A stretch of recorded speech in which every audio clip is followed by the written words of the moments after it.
Assalamualaikum warahmatullahi wabarakatuh. Kami dari kelompok 3 akan mempresentasikan hasil kerja kelompok kami yang membahas mengenai membangun sikap selektif dalam menghadapi berbagai pengaruh kemajuan iptek.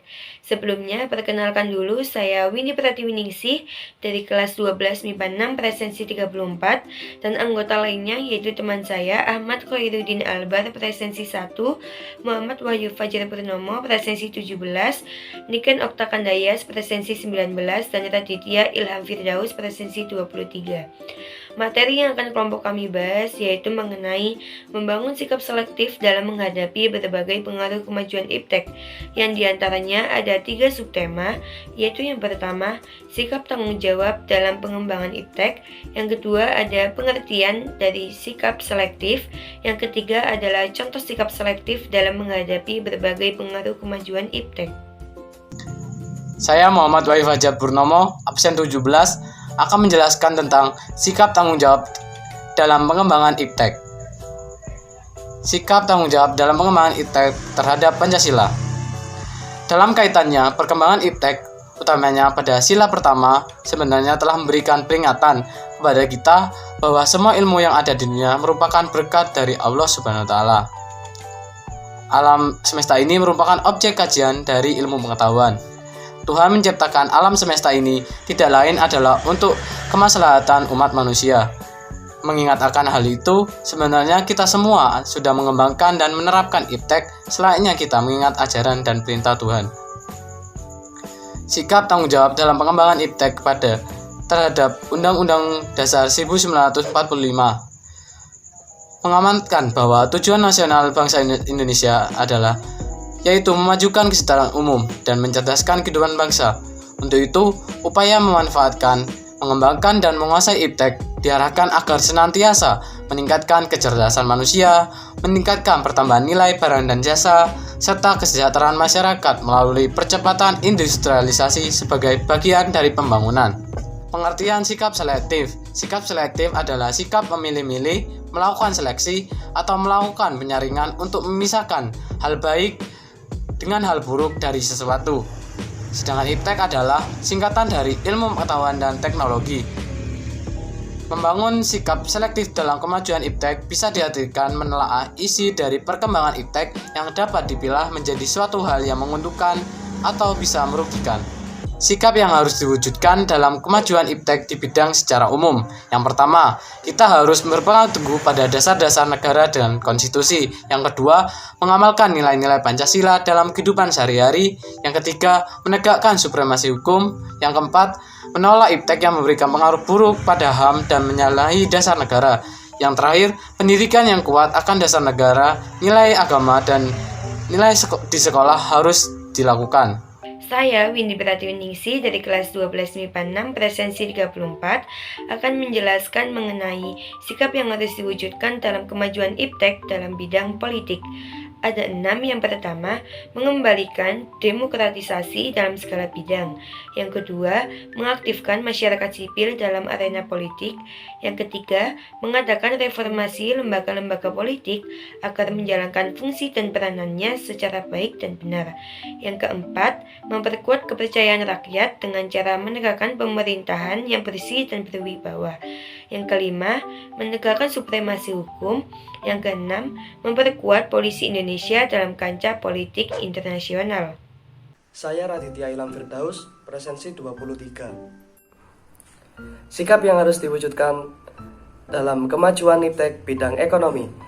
Yang pertama adalah memperkuat produksi domestik untuk pasar dalam negeri dengan cara mengembangkan sistem ekonominya sehingga dapat memperkuat perekonomian rakyat. Yang kedua, menjadikan pertanian sebagai prioritas utama karena seperti yang kita ketahui, mayoritas penduduk Indonesia bermata pencaharian sebagai petani. Yang ketiga, industri-industri haruslah menggunakan bahan baku yang berasal dari dalam negeri supaya tidak bergantung kepada hasil impor dari luar negeri. Yang keempat, diadakan perekonomian yang berorientasi pada kesejahteraan rakyat. Artinya, segala sesuatu yang menguasai hajat hidup orang banyak haruslah bersifat murah dan terjangkau. Yang kelima, tidak bergantung pada badan-badan multilateral seperti IMF, WTO, dan juga Bank Dunia. Lalu yang terakhir yaitu mempererat kerjasama dengan sesama negara berkembang untuk bersama-sama memenuhi kepentingan negara maju. Perkenalkan, nama saya Ahmad Horudin Albar, realisasi pertama dari kelas 12 IPA 6. Sebelumnya saya ucapkan terima kasih kepada moderator yang telah memberikan waktu pada saya untuk menjelaskan mengenai sikap selektif di bidang hukum, pertahanan, dan keamanan terhadap kemajuan dan perkembangan iptek yang terdiri dari 8 poin, yaitu membuat undang-undang tidak sembarangan dalam menggunakan VPN, membentuk unit khusus pasukan cyber, membentuk kerjasama dengan negara lain, mendeteksi secara dini akan adanya tindakan kejahatan, tidak melakukan sabotase dan spionase, meningkatkan kualitas dan kuantitas kekuatan militer, serta meningkatkan teknologi satelit. Pertama, pemerintah harus membuat undang-undang ITE untuk menangkal pengaruh negatif dari iptek. Undang-Undang Informasi dan Transaksi Elektronik atau UU ITE adalah salah satu peraturan yang mengatur masyarakat dalam menggunakan teknologi, khususnya di media sosial. Di dunia yang serba digital sekarang ini, kita tetap harus menjaga sikap dan saling berinteraksi di media sosial. Contohnya nih, seseorang dapat dijerat pasal 28 ayat 2 dalam UU ITE karena menyebarkan informasi yang ditujukan untuk menimbulkan rasa kebencian atau permusuhan individu atau kelompok masyarakat tertentu berdasarkan suku, agama, ras, dan antar golongan atau sara. Nah, maka dari itu, sikap kita dalam berinteraksi di media sosial yaitu bukan untuk menyebarkan kebencian, melainkan memperkuat persaudaraan. Yang kedua, yaitu tidak sembarangan dalam menggunakan VPN. Apa itu VPN? Sederhananya, Virtual Private Network atau VPN merupakan layanan koneksi yang memberikan kita akses ke website secara aman atau secure dan pribadi atau privat dengan mengubah jalur koneksi melalui server dan menyembunyikan pertukaran data yang terjadi. VPN ini sering banget dipakai untuk membuka situs yang diblokir oleh pemerintah. Tapi, bila kita salah dalam menggunakan VPN ini, bukannya menjadi aman dan rahasia, malah bisa terjadi kebocoran data pribadi kita.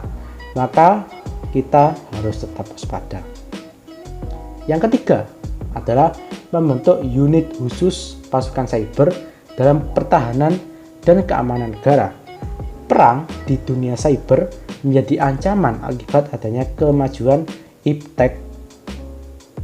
Perang ini menggunakan jaringan komputer dan internet atau ranah cyber atau cyberspace dalam bentuk strategi pertahanan atau penyerangan sistem informasi lawan. Nah, perang cyber ini atau cyber war tentu membahayakan keamanan individu dan negara kita, seperti pencurian identitas dan data, pembajakan akun, penyebaran virus yang bisa disisipkan di dalam file dan website, serta kode-kode penting, fitnah, penistaan, maupun pencemaran nama baik.